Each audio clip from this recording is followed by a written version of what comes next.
السلام علیکم. آپ دیکھ رہے ہیں کھری بات لقمان کے ساتھ. میرا نام مبشر لقمان ہے اور آج ایک انتہائی پروگرام کے ساتھ میں آپ کے سامنے حاضر ہوا ہوں.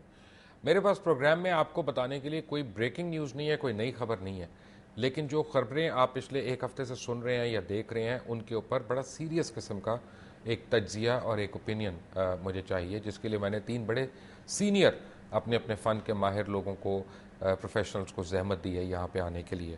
اور میں یہاں پہ ان کو اپنا اوپینین کوئی نہیں دوں گا, میں صرف ان کی رائے جاننا چاہوں گا, کیونکہ بہت سے سوالات ہیں جو لوگوں کے ذہنوں میں اٹھ رہے ہیں. سب سے پہلے میں آپ کو اپنے گھر کی ایک مثال دینا چاہتا ہوں کہ آج میری ایک کزن ہے امری, اس نے مجھے صبح کال کیا اور اس نے مجھے کہا کہ اگر ذوالفقار مرزا ایک اتنا بڑا پنڈورا باکس لے کے پھر رہے ہیں اور اب انہوں نے یہ بھی کہہ دیا کہ میری جان کو خطرہ ہے, تو chief justice of supreme court جو ہیں وہ کیوں ان کو فوری طور پہ نہیں بلا رہے, کیوں اس پہ لیت و لال کیا جا رہا ہے؟ کیا ذوالفقار مرزا کے مرنے کا انتظار کیا جا رہا ہے کہ ان کو کوئی ہینڈ گرنیڈ سے مار دے یا ان کو راکٹ لانچر سے مار دے, اس کے بعد ہم سارے کہیں گے اوہو وہ سارے راز ان کے ساتھ دفن ہو گئے؟ چیف جسٹس کی یا سپریم کورٹ کی اس میں کیا مصلحتیں ہیں؟ اور اگر ان کے پاس ایویڈنس صحیح نہیں ہے تو ان کے اوپر سخت قسم کے یعنی فوجداری کے مقدمات کیوں نہیں ہوتے؟ کیونکہ انہوں نے یعنی جن لوگوں کے اوپر تہمتیں لگائی ہیں پھر وہ غلط ثابت ہوں گی. کچھ لوگوں کا یہ خیال ہے کہ ذوالفقار مرزا نے جب پہلی اپنی پریس کانفرنس کر رہے تھے تو اپنے سر پہ قرآن نہیں اٹھایا تھا, قرآن مجید کا میں بات ریفرنس دے رہا ہوں کہ وہ نہیں اٹھایا ہوا تھا. لیکن میرے پاس بھی کچھ تصاویر اس سلسلے میں آئیں, آج میں نے 1-2 دیکھی تو مجھے لگا کہ وہ ڈاکٹرڈ ہے وہ تصاویر, مجھے وہ اصلی نہیں لگی. میری ٹیم کا یہ خیال تھا جو ٹیکنیکلی مجھ سے زیادہ ساؤنڈ ٹیم ہے کہ وہ صحیح نہیں ہے اور اس لیے آپ کو وہ دکھانے کا بھی کوئی جواز نہیں بنتا. لیکن جب ایک شخص بار بار آ کے قسمیں اٹھا رہا ہے, مختلف جگہوں پہ قسمیں اٹھا رہا ہے, تو پھر ہم اس کا یقین کیوں نہیں کر رہے؟ اور اگر یقین کر رہے ہیں تو دین اس کے بارے میں کیا کہتا ہے کہ اگر کوئی شخص قسمیں اٹھا کے ہمیں واسطے دیتا ہے تو ہمیں اس کی بات سننی چاہیے یا نہیں سننی چاہیے, یا اس کی قسم کی کوئی اہمیت ہے یا نہیں ہے؟ اور اگر جو پورا اس کے سٹیٹمنٹ ہے اس میں چند ایک سٹیٹمنٹس کے اندر تضاد موجود ہو پہلے سے اور وہ پکڑا جائے, تو پھر کیا اس کی باقی سٹیٹمنٹ جو ہے اس کی صحت کے اوپر بھی فرق پڑتا ہے کہ وہ سٹیٹمنٹ جس کو نہیں پکڑا گیا وہ منوان صحیح مانی جائے گی؟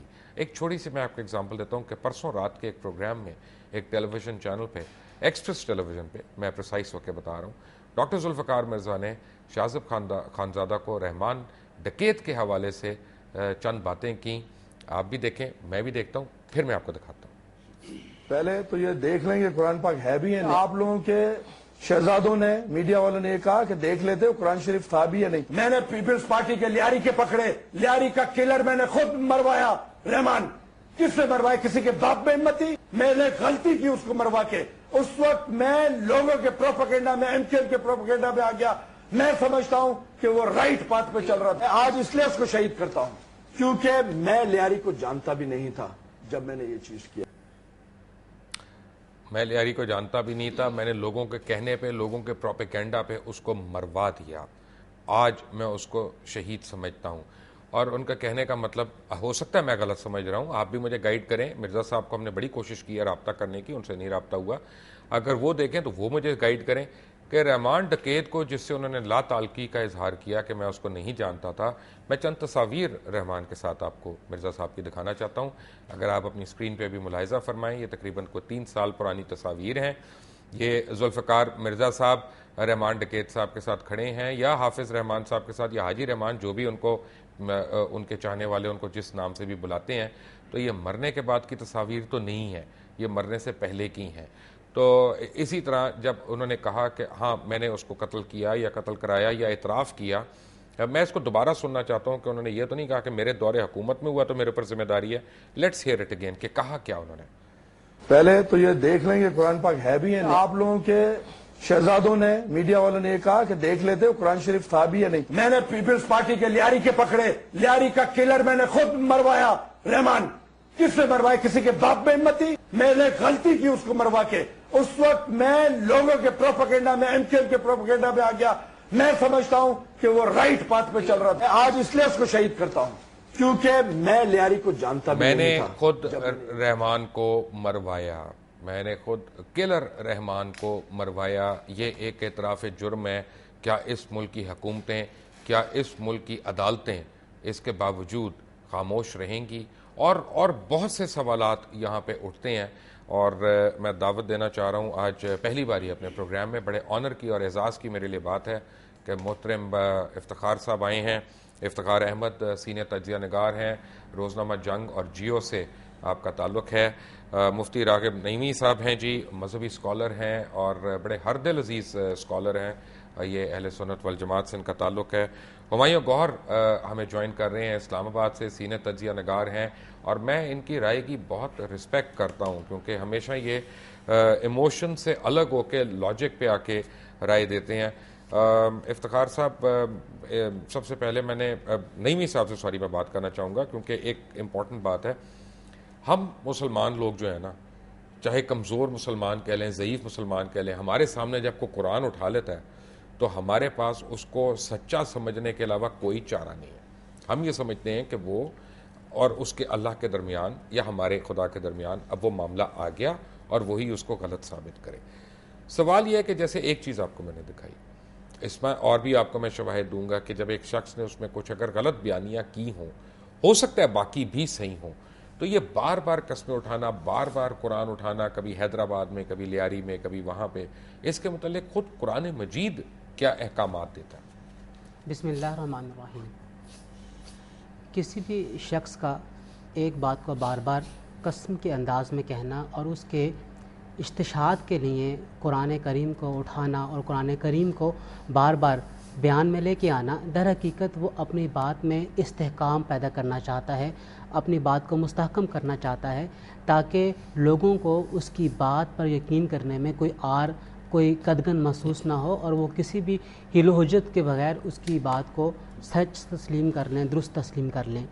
لیکن اسلام اگر آپ دیکھیں تو بہت ہی وضاحت کے ساتھ حقائق کو جانچنے کے لیے، حقائق کو پرکھنے کے لیے حکم دیتا ہے۔ اگر ایک آدمی کوئی بات بیان کرتا ہے، ایک آدمی کوئی بات کہتا ہے، تو اسلام کا پوائنٹ آف ویو یہ ہے کہ وہ اپنی بات کے ساتھ استشہاد کے طور پہ 2 گواہیوں کو کم سے کم لے کر آئے گا۔ گواہیاں معاملے کے فرق کے اعتبار سے مختلف ہو سکتی ہیں، 2 بھی ہو سکتی ہیں، 4 بھی ہو سکتی ہیں، کہیں پر ایک گواہی سے بھی کام چل جاتا ہے۔ یہاں پہ دیکھنا یہ ہے کہ وہ جس قسم کی بات کر رہے ہیں اس قسم کی بات کے لیے کتنی گواہیاں چاہیے اور ان کے پاس کیا ایویڈنس موجود ہیں یا نہیں ہے۔ قسم کی بات اس وقت آتی ہے جب کوئی انکار کر رہا ہو۔ نبی کریم صلی اللہ علیہ وآلہ وسلم کا حدیث مبارکہ کا ایک ٹکڑا ہے، الیمین علی من انکرہ۔ اس سے پہلے بیان کیا گیا کہ جو مدعی ہے، البینۃ علی المدعی، گواہی کا پرووائڈ کرنا، گواہی لانا، یہ دعویٰ کرنے والے کا کام ہوتا ہے، اور وہ آدمی جو اس دعوے کا انکاری ہوتا ہے وہ قسم اٹھاتا ہے۔ یہاں پہ ذوالفقار مرزا صاحب وہ دعویٰ کر رہے ہیں، وہ بیان کر رہے ہیں کہ فلاں نے یہ کیا ہے، فلاں نے یہ کیا ہے، فلاں نے یہ کیا ہے۔ جب وہ یہ چیز بیان کر رہے ہیں تو اب اسلام یہ کہتا ہے کہ اپنے اس بیان کے ساتھ گواہی لے کر آؤ، اور وہ گواہی حالات کے مطابق یا واقعات کے مطابق یا معاملے کے مطابق مختلف ہو سکتی ہے۔ ذوالفقار مرزا صاحب کی قسم اٹھانے کا اعتبار اس لیے نہیں کیا جائے گا کیونکہ وہ مدعی ہیں، اور اسلام یہ کہتا ہے کہ مدعی گواہ لے کر آئے گا، نہ کہ قسم اٹھائے گا، اور قسم اس کے اوپر ہوتی ہے جو انکار کرتا ہے آگے سے۔ افتخار احمد صاحب، میں نے آپ کو دکھایا ایک کلپ جو پرسوں رات کو ایک ٹیلی ویژن چینل پہ چلا، اور وہ خود یعنی قانونی زبان میں اعتراف جرم ہے۔ ابھی تک حکومت کی طرف سے ایف آئی آر درج ہونی چاہیے تھی یا نہیں ہونی چاہیے تھی؟ صرف ایک بات کی ایف آئی آر کی آپ کو توقع ہے؟ ذوالفقار مرزا نے جو کچھ بھی کہا ہے سب پہ ایف آئی آر درج ہونی چاہیے۔ اور میں راغب صاحب سے یہ پوچھنا چاہتا ہوں، وہ گواہی لے کے کہاں ہے؟ سڑک پہ آ جائے، کسی ٹیلی ویژن کے شو میں چلا جائے گواہی لے کے؟ نہیں، اب اس کو گواہی لے کے آنی ہے عدالت میں، اور یہ کام اب ریاست کا ہے اور ریاست کے ان اداروں کا ہے جو اس بات کا دعویٰ کرتے ہیں کہ وہ پاکستان کو بچانا چاہتے ہیں۔ ان کا یہ اب فرض ہے کہ ذوالفقار مرزا کی تمام جو سپیچز ہیں، جو تقاریر ہیں، جو پریس کانفرنسز ہیں، ان کو اس کے سٹیٹمنٹ کے طور پہ اکٹھا کریں اور پھر اس کو قانونی طور پہ نوٹس دیں کہ جناب آپ تشریف لائیں اور اس چیز کی وضاحت کریں۔ گواہی تب آئے گی جب ان کو کوئی بلائے گا۔ اب وہ اپنی گواہی لے کے سڑکوں پہ تو نہیں کر سکتا۔ چیف جسٹس ان کو کیوں نہیں بلا رہے؟ یہ سوال آپ چیف جسٹس صاحب سے پوچھیں، اور چیف جسٹس صاحب تو غالباً اس ساری بحث کو وائنڈ اپ کرنا چاہ رہے ہیں اسی ہفتے میں۔ یہ بہت امپورٹنٹ چیز ہے مبشر آپ پسند کرو ذوالفقار مرزا کو یا نہ پسند کرو وہ اور چیز ہے، لیکن جو بات ذوالفقار مرزا نے ایک بات نہیں کی، ذوالفقار مرزا نے 10 کے قریب اہم باتیں کی ہیں، اور ریاستیں تب بھی آگے چلتی ہیں جب ہم اس کا سنجیدگی سے نوٹس لیں۔ اگر یہ کہہ دیا جائے جو بحث ہے کہ جناب اس کو 8 سال پہلے کیوں نہیں یاد آیا اور 8 سال کے بعد کیوں نہیں یاد آیا، یہ کج بحثی ہے۔ جب کسی کو بات کہنے کا موقع مل جائے اور وہ کہہ دے، اور وہ چھپ کے بات نہیں کہہ رہا، وہ ٹیلی ویژن کی سکرینز کے اوپر کہہ رہا ہے اور واضح طور پہ کہہ رہا ہے۔ اب یہ کام عدالتوں کا ہے کہ اس کو طلب کریں، اور کیوں نہیں وہ طلب کی جا رہے؟ کیا معاملات کو اور بگاڑنے کی کوشش کی جا رہی ہے؟ معاملات کو اور الجھانا چاہتے ہیں؟ ایسا مناسب نہیں ہوگا۔ اور دوسری بات یہ جو کہہ رہے ہیں نا کہ پنڈورا، آپ نے کہا پنڈورا بکس لیے پھرتا ہے، پنڈورا بکس تو آپ کہہ رہے ہیں نا، اس کو کورٹ میں آنے دو۔ کورٹ کا کام ہے کہ ایک ایک چیز میں اسے سوال پیچھے جواب پوچھے، وہ اپنی گواہیاں لے کے آئے۔ اب جب جو نعیمی صاحب کہہ رہے ہیں وہ گواہیاں عدالت میں لے کے آئے گا نا، وہ گواہیاں کاغذوں پہ مشتمل ہو سکتی ہیں، وہ گواہیاں ٹیپ ریکارڈر کی ہو سکتی ہیں، وہ گواہیاں افراد کی ہو سکتی ہیں، وہ گواہیاں سرکمسٹانشل ایویڈنس ہو سکتی ہے۔ تو ایک چیز ایک سمت میں چلے گی۔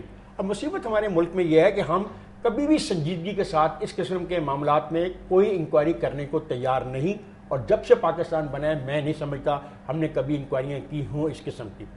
دس از دا بیسٹ ٹائم ہم انکوائری کریں۔ اے اور بی، میں نے ایک پروگرام میں پہلے بھی کہا، یہ ذوالفقار مرزا کی کہانی ہے، یہ اس کا الزام ہے، یہ اس کی سٹوری ہے۔ جو سٹوری ایم کیو ایم کے پاس ہے نا پیپلز پارٹی کے خلاف، وہ بھی لے کے آئیں۔ جو سٹوری اے این پی کے پاس ہے ایم کیو ایم کے خلاف، وہ بھی لے کے آئیں۔ جو سٹوری اہل سنت الجماعت کے سنی تحریک کے پاس ہے وہ بھی لے کے آئیں۔ ذوالفقار مرزا نے تو بائی نیم لے کے لوگوں کا نام لیا ہے کہ فلانا اس چیز میں ملوث ہے، فلانا مارا گیا۔ جس طرح انہوں نے کہا کہ یہ لیاری کا جو لوگوں کا یہ خیال ہے کہ جھوٹ تو اتنا تو نہیں جھوٹ بولا جا سکتا۔ دیکھیں پھر وہ میں کہوں گا آپ اور میں کوئی نہیں ہے یہ فیصلہ کرنے والے سچ کیا اور جھوٹ کیا ہے۔ اس کے لیے پاکستان کے اندر عدالتیں موجود ہیں، ایک نظام موجود ہے، اس نظام کو اب ایکشن میں آنا چاہیے۔ آپ کا کام یا میرا کام نہیں ہے، اینکرز کا کام نہیں ہے ہم کسی کو سچ یا جھوٹ کے سرٹیفکیٹ دیں۔ ایک آدمی نے ایک بات کہنی تھی کہہ دی، وہ چھپ نہیں رہا، اس نے اس بات سے ریٹریٹ نہیں کیا، اس بات سے پیچھے نہیں ہٹ رہا۔ تو بھائی وہ اس میں ایک بات جو اس نے کہی ہے وہ بڑی خوفناک ہے، وہ پاکستان کی سلامتی سے متعلق ہے۔ چلیں باقی سب چیزیں چھوڑ دیتے ہیں، ذاتی چیزیں چھوڑ دیتے ہیں۔ اس نے ایک بات جو کہی ہے اس پہ انکوائری تو ہونی چاہیے۔ ہمیں عادت پڑ گئی ہے کہ ہم اگرتلا سازش کیس بنانا چاہتے ہیں، ہمیں عادت پڑ گئی ہے ہم حیدرآباد ٹریبونل بنانا چاہتے ہیں۔ نہ اگرتلا سازش کیس میں ہم کسی کو سزا دے سکتے ہیں، نہ آج تک بتا سکیں کہ وہ مٹیریل کیا تھا، نہ حیدرآباد ٹریبونل میں ہم کسی کو سزا دے سکتے ہیں، نہ مٹیریل لا سکتے ہیں۔ یہ غلطی ہم کرتے ہیں۔ This is the best time for the chief justice of Pakistan. وہ جو سو موٹر لے رہے ہیں جس پہ وہ کارروائی کر رہے ہیں، اور میں حیران ہوں وہ کہہ رہے ہیں کہ اسی ہفتے ختم ہو جائے گی۔ آئی ول ریکویسٹ دیم کہ جج صاحب برائے مہربانی، جہاں اور بہت ساری چیزوں کو آپ نے مد نظر رکھا ہے، اس آدمی کے تمام بیانات، تمام سپیچز، تمام پریس کانفرنسوں کو بھی لائیں، کیونکہ یہ آدمی کھل کے بات کرتا ہے۔ لیکن میں بریک پہ جانے سے پہلے ایک بات بتا دوں کہ امری بی بی جنہوں نے مجھے صبح کو یہ فون کیا، ان کا یہ بھی خیال ہے کہ چیف جسٹس سے یہ بھی اپیل کی جائے کہ ذوالفقار مرزا کو، ڈاکٹر ذوالفقار مرزا کو فوری طور پہ تحفظ فراہم کیا جائے، تاکہ ان کو جو اپنی جان کے خدشات ہیں وہ کہیں خدا نخواستہ پورے نہ ہو جائیں، کیونکہ ڈاکٹر ذوالفقار مرزا کا سیف رہنا اور یعنی سیکیور رہنا وہ اب عدالتوں کے لیے اور اس ملک کی عوام کے لیے بھی بہت ضروری ہو گیا۔ مفتی راغب نعیمی ہیں، افتخار احمد صاحب ہیں اور ہمایوں غور صاحب ہیں۔ Welcome back to after break, take a break. Welcome back from the break. اور بریک پہ جانے سے پہلے آپ افتخار احمد صاحب کی باتیں سن رہے تھے، ان کے ساتھ مفتی راغب نعیمی صاحب ہیں۔ ہمایوں غور صاحب نے اسلام آباد سے ہمیں جوائن کیا۔ ہمایوں صاحب بات یہ ہے کہ 2-3 چیزیں کا جو ہے ذرا ایمبیگوس ہے، مجھے ان کے جواب نہیں میرے پاس، میں آپ سے پوچھنا چاہ رہا ہوں۔ ایک ڈاکٹر ذوالفقار مرزا نے کہا کہ ایم کیو ایم کے خلاف تمام ثبوت آئی ایس آئی کو دے دیے، لیکن اصل سوال یہ ہے کہ ڈاکٹر ذوالفقار نے یہ ایگزیکٹلی ثبوت کس کو دیے ہیں اور کس کیپیسٹی میں دیے ہیں آئی ایس آئی کو، اور وہ فیڈرل گورنمنٹ کو کیوں نہیں دیے گئے، اور وہ اس گورنمنٹ کی یعنی اس پارٹی کی بڑی ایک اہم پوزیشن کے اوپر بھی تھے، اور جن پوزیشنز کے اوپر بیٹھ کے فیصلہ ہوا تھا کہ ایم کیو ایم کو لانا ہے یا نہیں لانا یا کیا دینا ہے ان کو، تو اس وقت انہوں نے یہ سارے کچھ کنسرنز کیوں نہیں وائس کیے تھے؟ ہمایوں صاحب دیکھیں، بات یہ ہے کہ جب انہوں نے جنرل ظہیر جو آئی ایس آئی میں تھے وہ کہتے ہیں میں نے ان کو دے دیے، تو وہ فیڈرل گورنمنٹ ہی کو دیے نا، اس لیے آئی ایس آئی جو ہے وہ فیڈرل گورنمنٹ کا حصہ ہے، اور آئی ایس آئی کا جو سربراہ ہے جس کو ڈائریکٹر جنرل کہتے ہیں وہ پرائم منسٹر کو رپورٹ کرتا ہے، وہ آرمی چیف کو رپورٹ نہیں کرتا۔ اس کو انفارمڈ رکھتا ہوگا, اسے لیزون رکھتا ہوگا, مگر ڈائریکٹ اس کی رپورٹنگ پرائم منسٹر سے. تو وہ تو جب انہوں نے اس کو دے دیا تو انہوں نے آپ سمجھیں فیڈرل گورنمنٹ کو دے دیا. اتنی دیر یہ چپ کیوں رہے؟ میں تو صرف اپنا خیال بتا سکتا ہوں آپ کو کہ جب آپ ایک ٹیم کا حصہ ہوتے ہیں تو جب آپ کو کوئی بری باتیں بھی پتہ چلتی ہیں آپ اس میں پبلک نہیں جاتے. جب آپ اس ٹیم سے خارج ہو جاتے ہیں یا اپنے آپ کو خود نکالنا چاہتے ہیں یا آپ کو خدشہ ہے کہ میں خارج ہو جاؤں گا, تب آپ یہ کام کرتے ہیں. تو میرے خیال میں تو انہوں نے یہ کیا ہے. اور اس میں جو اہم باتیں نا, دیکھیں قرآن شریف پہ حلف اٹھایا یا نہیں اٹھایا, وہ قرآن مجید تھا یا نہیں تھا, میرے خیال میں یہ فروعات میں آتا ہے, بیکاز ہر انسان کے اپنے ایمان پہ ہوتا ہے. قرآن مجید جو ہم دیکھتے ہیں جو صفوں کے اوپر چھپا ہوا ہے وہ اپنی جگہ اس کی اہمیت ہے, مگر اصل جو قرآن ہے اور اس کی روح وہ تو ہر انسان کے دل میں ہوتی ہے. تو وہ قرآن نہ بھی اٹھائے تو وہ مسلمان جو ہوتا ہے وہ قرآن پہ ہی بات کر رہا ہوتا ہے. اب وہ صحیح کہہ رہا ہے کہ غلط کہہ رہا ہے یہ تو اللہ جانتا ہے. اور یہ اگر اس پہ کوئی انکوائری کی جائے, عدلیہ ان کو بلائے, اس پہ انکوائری کرے, کارروائی چلے تو ہو سکتا ہے. اب اس کو روکنا, اب ہم جو یہاں بیٹھ کے لگے ہوئے جی کہ چیف جسٹس بلا لے, بھی وہ نہیں بلاتا. تو ریاست کو کون روک رہا ہے کہ آپ ایف آئی آر کاٹ لیں؟ آپ انکوائری کمیشن بٹھا دیں جس میں کوئی سپریم کورٹ کا جج جس کی سب عزت کرتے ہوں اس کو چیئر کرا دیں. اور یہ جتنے مقتول ہیں ٹارگٹ کلنگز کے, ان کے جو ورثاء ہیں ان کو چاہیے وہ ایف آئی آر وہ بھی کاٹ سکتے ہیں. میرے خیال میں تو اس میں کوئی سٹیزن بھی کاٹ سکتا ہے کہ انہوں نے اتنے بھاری انکشافات کی نا. دیکھیں ایک یہ کہ الطاف حسین صاحب نے ان سے کہا کہ امریکہ نے مجھے کہا ہے کہ ہم پاکستان کو توڑنا چاہتے ہیں اور میں ان کے ساتھ ہوں اور میری جماعت بھی ساتھ ہے. یہی ایک بہت بڑا انکشاف ہے. اس پہ آپ کو کسی سپریم کورٹ کی ضرورت نہیں ہے, کوئی بھی گورنمنٹ کا ادارہ اس پہ انکوائری کر سکتا ہے اور فوج کا بھی کر سکتا ہے. انہوں نے ٹونی بلیئر کو خط لکھا الطاف حسین صاحب نے کہ آئی ایس آئی کو ختم کر دیا جائے. اس پہ بھی آپ کی صاحب یہاں پہ یہ تو نہیں ہو رہا, میں قطع کلامی ہو رہی ہے. ایک سوال میں نے پوچھنا ہے جو میرے مائنڈ میں اٹھ رہا ہے کہ ہماری عدالتوں میں روز قرآن مجید پہ ہاتھ رکھا جاتا ہے اور روز حلفاً جو ہے جھوٹ بولا جاتا ہے. یہ روز ہماری عدالتوں میں نے آپ سے یہ پہلے بھی بات کہی تھی کہ قرآن مجید کی ہمارے یہاں اب یہ اہمیت ہو گئی. یہ اب مجھے صرف یہ پوچھنا ہے کہ جب 15 لاکھ کیسز جو عدالتوں میں پینڈنگ ہیں ان کے اوپر قرآن مجید کی گواہی ہمیں قابل قبول نہیں, تو اس پرٹیکولر انسٹنس میں ہم نے قرآن مجید کو یعنی اس کو بالکل ہم نے اس کو کر دیا کہ صحیح ہے ہمارے لیے اور ہم اس کو کویسچن نہیں کر رہے. کیا اس ہماری نفرت تو نہیں شامل ان عوامل کی طرف جن کی ذوالفقار مرزا نشاندہی کر رہے ہیں؟ بالکل وہ بھی شامل ہوگی. بہت سارے لوگ ہیں جو ایم کیو ایم کے سپورٹر ہوں گے یا اے این پی کے سپورٹر ہوں گے یا حکومت کے سپورٹر ہوں گے, وہ بھی پھر اس کو استعمال کریں گے. بہت عام لوگ ہیں جو کسی کے سپورٹر نہیں ہیں مگر ان کی نظر میں ذوالفقار مرزا کو اتنا اچھا آدمی نہیں ہے. ان کو اپنی کریڈیبلٹی کی پرابلم تھی, اس لیے ان کو قرآن مجید اٹھانا پڑا. تو وہ چیزیں آپ ان کو نظر انداز کریں نا کہ کون کو کیا سمجھتا ہے اور اس کے اندر پریجوڈس یا تعصب کتنا ہے. ان چیزوں کو آپ چھوڑیں. آپ دیکھیں, میں ہمیشہ کہتا ہوں کہ جو اس نے آپ کو پیغام دیا ہے, جو خبر دی ہے, وہ اہم ہے. کس نے دی ہے اور کیسے دی ہے اس کا درجہ سیکنڈری ہے, اسے نیچے آتا ہے. آپ اس پہ فوکس کریں. دیکھیں نا, اب جب اس نے جوش بیان میں یہ خود کہہ دیا کہ میں نے رحمان ڈکیت کو مروایا ہے اور اپنے اوپر اتنا بڑا الزام ڈال دیا, تو پھر یہ کیوں نہیں مانتے کہ جو باقی اس نے الزام لگائے وہ بھی صحیح ہوں گے؟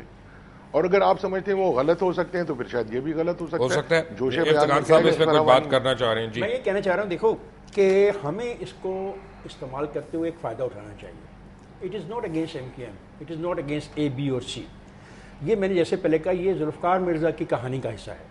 ایسی بہت سی کہانیاں ایم کیو ایم والوں کے پاس بھی, وہ کہتے ہیں 92 میں ہمارے ساتھ زیادتی ہوئی, وہ لوگوں کے نام بھی لیتے ہیں اور وہ اس کی نشاندہی بھی کرتے ہیں. اسی طریقے سے اے این بی والے بھی کہہ رہے ہیں.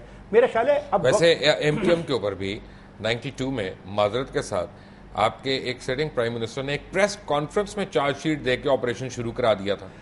تو وہ بھی عدالت نے تو نہیں کرایا تھا. میں کچھ اور بات کر رہا ہوں. میں اتفاق ہم پریس کانفرنس کو کتنی اہمیت دیں گے؟ میں اتفاق نہیں کر رہا, میں پریس کانفرنس کو اہمیت نہیں دے رہا. میں کہہ رہا ہوں کہ پریس کانفرنس میں جو کچھ اس نے کہا اس کو ٹائپ کر کے لاؤ, اس کو اسٹڈی کراؤ, اس کو لا ڈپارٹمنٹ کے پاس بھیجو اور دیکھو کہ لا ڈپارٹمنٹ تمہیں کیا تجویز کرتا ہے. اس کی پریس کانفرنس میں کون سا مٹیریل فوجداری معاملات کے سے متعلق ہے, کون سا دوسرا ہے. اور ایسے ہی ایم کیو ایم کا جو کیس ہے, ایسے ہی جو اے این بی کا کیس ہے کراچی کے حوالے سے, ایسے جو سنی تحریک کا کیس ہے, جماعت اسلامی کا کیس ہے. دیکھو مبشر, اب یہ وقت آ گیا ہے کہ ہم سنجیدگی کے ساتھ ان معاملات پہ غور کریں. اگر ہم ان پہ غور نہیں کریں گے اور ان کو ہم کہیں گے یہ لے جی ہم نے چھپا دیا، ایسے کام بڑی نہیں جلدی چلے سے گا. اس سے پہلے کہ میں بریک پہ جاؤں، مفتی صاحب میں نے ایک سوال پوچھنا ہے، کیونکہ دو قسم کے ہمارے مین مسالک ہیں، ایک سنی حضرات ہیں اور ایک اہل تشیع حضرات ہیں. ہر ایک یعنی صحابہ کرام اور اہل بیت ہر ایک کے لیے قابل احترام، انتہائی واجب الاحترام ہے. لیکن میں بالکل دو ٹوک آپ سے ایک کھرا سوال پوچھ رہا ہوں کہ کیا ہمیں ملتا ہے کہ اہل بیت میں سے کسی نے قرآن مجید اٹھا کے قسمیں کھائی ہوں، یا صحابہ کرام میں سے کسی نے قرآن مجید اٹھا کے قسمیں کھائی ہوں؟ کیا ہسٹری میں ہمیں ایسی ریفرنسز ملتے ہیں؟ ہسٹری میں نیزوں پہ قرآن کریم کو اٹھانے کی بات ہمیں مختلف جنگوں کے دور میں ملتی ہے. کہاں پہ جی؟ جنگوں میں جی، مختلف جنگ جمل، جنگ صفین ہے. میرے ذہن میں ایک جنگ نہیں آ رہی کہ جنگ جمل میں تو ایک پوری آرمی نے اٹھائے ہوئے تھے نا، وہ تو اس لیے اٹھائے تھے تاکہ ان کو قتل نہ کیا جائے، جی ان کو مارا نہ جائے، لیکن وہ اپنی صداقت کے لیے تھا. دیکھیے قرآن کریم کو اٹھانے کی بات جب بھی آتی ہے، خاص طور پہ ہمارے معاشرے کے اندر، برصغیر پاک و ہند میں رہنے والے مسلمانوں کے معاشرے کے اندر، ہم لوگ سمجھتے ہیں قرآن کریم کو اٹھانا بہت بڑی بات ہے اور کوئی آدمی جھوٹا قرآن کریم نہیں اٹھائے گا. قرآن کریم اٹھانے کے پیچھے لاجک کیا بنتی شریعت کے مطابق؟ وہ ایک قسم بنتی ہے کہ ایک آدمی اب جو قرآن کریم کو اٹھا کے بات کرنے لگا ہے، یہ قسمیہ طور پہ، حلفیہ طور پہ بات کر رہا ہے اور یہ سچ کے علاوہ کچھ نہیں کہے گا. جو کچھ اس کی زبان سے نکلے گا وہ سچ بات ہی ہوگی، وہ جھوٹ نہیں ہوگی. اور اپنی جس طرح ہمیں غور صاحب نے بھی کہا کہ اپنی کریڈیبلٹی کو برقرار رکھنے کے لیے، اس کو بنانے کے لیے. مفتی صاحب آپ سمجھا کریں، جب میں بریک سے آؤں گا تو میں اپنے تمام شرکاء کو بھی یہی بتاؤں گا کہ میرے لیے اگر میرے سامنے کو قرآن مجید اٹھا لیتا ہے تو پھر میرے لیے اس کو انکار کرنا ممکن نہیں ہے. یہاں پہ لا کا کیا کورس ہونا چاہیے؟ ایک چھوٹی سی بریک کے بعد. Welcome back from the break. Humayun Ghaur صاحب، ایک چھوٹا سا سوال میرا یہ ہے کہ میں منوان مان لیتا ہوں، میرے پاس کوئی چارہ نہیں ہے، جیسے میں نے کہا کہ میں ڈاکٹر ذوالفقار مرزا کی ہر بات کو منوان مان لیتا ہوں، لیکن انہوں نے تو صدر آصف زرداری کو بھی پاک دامنی کا سرٹیفکیٹ جاری کر دیا ہے. تو کیا تمام وہ حضرات یا اہل وطن جو آصف علی زرداری سے منسوب ہر برائی کو کرتے ہیں، اب زرداری صاحب کو پاک اور یعنی پوتر ماننے کے لیے تیار ہیں؟ اور دوسری چیز جو ہے کہ انہوں نے جب ایم کیو ایم کے بارے میں اتنا کچھ کہا، ضرور ایم کیو ایم کے بارے میں کہا، ہو سکتا ہے صحیح ہو سکتا ہے غلط ہو، اس کا تعین تو عدالت نے کرنا ہے، لیکن پیپلز امن کمیٹی کے بارے میں حقائق بتانے سے وہ کیوں قاصر ہے ہمایوں صاحب؟ بیکاز وہ ان کے اپنے لوگ ہیں نا مبشر. دیکھیں آپ بھول جاتے ہیں کہ ذوالفقار مرزا سیاست دان بھی ہے، اور یہ سیاست تو ان لوگوں کی کبھی رکے گی نہیں. اپنے لوگوں کو انہوں نے اے این پی کو بھی کچھ نہیں خاص کہا، اور بلکہ فوج اور آئی ایس آئی کی تو تعریف کی انہوں نے. تو یہ اپنے کوئی پولیٹیکل مقاصد بھی ہوں گے اس کے اندر، یہ صرف یہ تو نہیں ہے کہ بس ان کا. تو پھر زرداری صاحب اب پاک دامن ہو گئے ہمارے لیے؟ نہیں، کوئی پاک دامن نہیں ہے جی، اس حمام میں سب ننگے ہیں. تو اب انہوں نے تو قرآن پہ ہاتھ سر پہ رکھ کے قسم کھائی ہے. آپ اہم باتوں پہ فوکس کریں. بڑی اہم بات ہے کہ صدر پاکستان کیا چور ہیں کہ نہیں، اب انہوں نے بڑی قسم کھائی ہے قرآن پہ رکھ کے، تو مجھے تو ماننا پڑے گا. دیکھیں مبشر، بات یہ ہے کہ آپ صرف لیاری والی پریس کانفرنس پہ فوکس کر رہے ہیں. چند دن بعد انہوں نے حیدرآباد میں بھی کی ہے، اس میں جہاں انہوں نے کہا ہے کہ میں تو بہت مایوس ہوں. مایوس ہونا اور بات ہے اور غلط کردار ہونا اور بات ہے، دو مختلف چیزیں ہیں. ٹھیک ہے، نہیں تو پھر وہ پاکی کچھ کم کر دی نا اس کی، کہ جو آدمی اپنے دوست کو بٹرے کر سکتا ہے اور اس کو مایوس کر سکتا ہے تو وہ اتنا پاک تو نہ ہوا نا. رائٹ، اس وقت پوچھتے ہیں جو کہتا ہے کہ میں نے ساری عمر اس کے لیے، اب اس کہانی ہے، ابھی چل رہی ہے، ابھی آپ اس کو چلنے دیں. اس کو یہ لوگ تو روکنے کی کوشش کر رہے ہیں، اسی لیے تو نہ انکوائری کمیٹی ہے، نہ ان کو سپریم کورٹ بلا رہا ہے. کورٹس کو کیا پرابلم ہے؟ کورٹس تو حکومت کے حق میں نہیں ہے، کورٹس تو آزاد ہیں. دیکھیں مبشر، ایک بات سنیں میری بات سنیں. میں اسٹوڈیو میں نہیں بیٹھا ہوں، اس لیے جب میرے ساتھ کوئی مداخلت کرتا ہے، قطع کلامی کرتا ہے، میں پھر رہ جاتا ہوں. اس کے نو پرابلم. تو میری بات پوری سن لیں، اس لیے آپ کی آواز بھی ڈیلیڈ آتی ہے. جی، تو میں یہ کہہ رہا ہوں کہ یہ آپ پوری چیز پہ فوکس کریں. آپ سپریم کورٹ کر رہے ہیں، بالکل صحیح بات ہے، سپریم کورٹ کو کرنا چاہیے، مگر پھر آپ ریئلٹی بھی تو دیکھیں نا سپریم کورٹ کی کیا ہے، ہماری پوری عدلیہ کی کیا ہے، ہماری انتظامیہ کی کیا ہے. آپ کی پارلیمنٹ کدھر ہے جو سب سے بڑی کورٹ ہے اس پوری آئین کے اندر؟ اس کا تو کوئی نام ہی نہیں لے رہا، وہاں بھی نہیں کر رہے. آپ کا جج وہاں سپریم کورٹ ہے. اسی کیس میں چیف جسٹس صاحب کہتے ہیں کہ اگر گورنمنٹ فیل کر جاتی ہے تو پھر جوڈیشری اس میں انٹروین مداخلت کر سکتی ہے. بھئی یہ کہاں لکھا ہوا ہے کہ آپ کر سکتے ہیں؟ جب گورنمنٹ فیل ہو جاتی ہے تو آپ عوام کے پاس جاتے ہیں جو سب سے بڑا کورٹ ہے, اور آپ ایک الیکشن اور بلاتے ہیں. یہ تو ایسے جیسے ہیلتھ سیکرٹری کہے کہ گورنمنٹ تو فیل ہو گئی ہے اور لوگوں کو وہ ٹھیک طرح ادویات نہیں دے سکتی اور علاج نہیں کر سکتی, اس لیے اب ڈاکٹرز جو ہیں وہ انٹروین کر جائیں. یہاں پہ ایک اور سوال اٹھتا ہے افتخار صاحب کہ ڈاکٹر ذوالفقار مرزا کے مطابق محترمہ بے نظیر بھٹو کی شہادت کے بعد انہوں نے فیصلہ کر لیا کہ اس ملک کو توڑنا, ان کو اس ملک سے اتنی نفرت ہو گئی تھی, لیکن زرداری صاحب نے ان کو ٹھنڈا کیا اور تیار کیا, محب الوطنی کے جذبات سے سرشار کیا. تو کیا یہ بھی دوبارہ دہرائیں کیا کہہ رہے ہیں؟ انہوں نے کہا, میں ایگزیکٹ آپ کو بتاتا ہوں کہ میں نے محترمہ کے قتل کے بعد فیصلہ کر لیا تھا کہ پاکستان کو توڑ دینا, لیکن زرداری صاحب نے روک دیا. اب سوال یہ ہے کہ یہاں پہ ان کے رابطے بھی ہوئے ہوں گے کچھ لوگوں سے, ایک کانسٹیٹیوشن بھی اس کے متعلق بہت کلیئر ہے, تو کیا یہ بھی ایک ایف آئی آر ہے؟ دیکھیں, میں نے پھر یہ آپ سے عرض کروں گا مبشر کہ یہ ذوالفقار مرزا کا سچ ہے. اب ذوالفقار مرزا کے سچ میں اگر اس پہ 6 مقدمے بنتے, بناؤ, کیوں نہیں بناتے آپ؟ بناؤ. دوسروں کا سچ بھی سامنے لے کے آؤ. یہ کمیشن بناؤ پاکستان میں, اب اس سارے معاملے کو ریزالو کرو. میں اس لیے کہہ دینا کہ ہم اس کا ذوالفقار مرزا کو اس لیے سزائے موت دے دیں کہ اس نے کہا جی کہ میں نے ریمانڈ رکھے تو مروایا, چلو اس کو ایف آئی آر میں ڈالو. ایف آئی آر ایک نہیں کٹے گی, ایف آئی آر بہت سی کٹیں گی. دوسروں کا سچ بھی تو سامنے آئے. دوسرے سچ سامنے لانے سے کیوں ہچکچا رہے ہیں؟ دوسروں نے ابھی تک کوئی سچ سامنے لایا, دوسروں نے جذباتی باتیں کی ہیں, دوسروں نے کہا کہ یہ آدمی غلط بیانی سے کام لے رہا ہے, یہ جھوٹ بول رہا ہے, لیکن دوسروں نے یہ نہیں کہا کہ ان کے ساتھ بھی زیادتی اس نیت کی ہوئی ہے. کسی نے بھی آ کے یہ نہیں کہا کہ بوری بند لاشیں کون ہیں کس کی. اگر ذوالفقار مرزا کی نشاندہی غلط ہے تو پھر کس کی لاشیں وہاں پہ کراچی میں ملتی ہیں؟ ان لاشوں کو گرانے والے کون ہیں؟ ہمارا ایشو یہ ہے, یہ جو لیاری میں 35 لوگ اپنا مارے گئے. Not Lyari, I am not concern with Lyari. مجھے لیاری سے کوئی تعلق نہیں ہے. میں پاکستان کی بات کرتا ہوں اور کراچی کی بات کر رہا ہوں. نہ میں اردو سپیکنگ کی بات کر رہا ہوں, نہ میں پشتو سپیکنگ کی بات کر رہا ہوں, نہ بہاریوں کی بات کر رہا ہوں, نہ میں بلوچوں کی بات کر رہا ہوں. میں یہ سوال کرتا ہوں مبشر, یہ حقیقت ہے یا نہیں ہے؟ ہم رپورٹ کر رہے ہیں یا نہیں کر رہے ہیں کہ وہاں پہ لاشیں آتی ہیں بوریوں میں؟ آتی ہیں. ایک آدمی نے ایک طرف انگلی اٹھائی ہے, آپ اس سے اختلاف کر سکتے ہیں. ممکن ہے اس نے جان بوجھ کے ایک غلط ڈائریکشن میں انگلی اٹھائی ہو, تو جن کے خلاف انگلی اٹھائی ہے ان کو سامنے آ کے ثابت کرنا چاہیے کہ وہ کیٹاگوریکلی جھوٹ بول رہا ہے. لیکن ایک منٹ, میں نہیں اس سے ایگری کرتا. سوری افتخار صاحب, میری بات سنیں. اگر آپ یہ کہتے ہیں کہ جی, میں مثال کے طور پہ کہہ رہا ہوں, آپ کہتے ہیں کہ جی مبشر لقمان تم راغب نعیمی سے پیسے کھاتے ہو پروگرام کرنے کے, تو بھیا پہلے آپ ثابت کریں نا کہ میں پیسے کھاتا ہوں, میں کیوں اپنے آپ کو ڈیفینڈ کروں؟ آپ غلط بات کر رہے ہیں. اب ثابت کرنا ہے اس نے ذوالفقار مرزا نے کسی عدالت میں کرنا ہے, فٹ پاتھ پہ نہیں کرنا. ہو گیا روز ہی فٹ پاتھ پہ ہو رہا ہے. نہیں دیکھو غلط ہے مبشر, یہ ایسا نہیں کرو, مطلب it's a very serious thing. نہیں تو وہ روز کر رہے ہیں, وہ کر رہے ہیں نا, تو دوسرے کیوں نہیں جواب دے رہے اس کو؟ یہ چیز مجھے سمجھ نہیں آ رہی. دیکھیں, آپ نے کہا نا کہ نعیمی صاحب سے پیسے لے کے آپ پروگرام کرتے ہیں تو کیا کرنا چاہیے. بات یہ نہیں, دیکھو ذوالفقار مرزا نے مسلسل ایک چارج شیٹ ایک خاص علاقے میں بیٹھ کے لگائی ہے کچھ خاص لوگوں پر. ان لوگوں نے کچھ گھنٹوں کے بعد, غالباً ایک دن کے بعد, اس چارج شیٹ کا ایک جواب دیا ہے.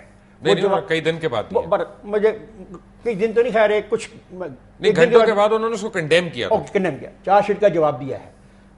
ذوالفقار مرزا کی چارج شیٹ, ان کا جواب, اور جو دوسرے 2 فریق ہیں جماعت اسلامی, سنی تحریک اور ANP, ان سب کے معاملات کو لاؤ اور ایک کمیشن مقرر کرو. وہاں پہ آئیں, بتائیں کیا ہو رہا ہے, کیونکہ کراچی کو ریوائیو کرنا ہے. کراچی کو ریوائیو تمہارے لیے بھی ضروری ہے, ریوائیو کرنا میرے لیے بھی ضروری ہے, اور MKM کے لیے بھی ضروری ہے. افتخار احمد صاحب ہیں اور راغب نعیمی صاحب ہیں اور ہمایوں غور صاحب ہیں. Welcome back to after break, take a break.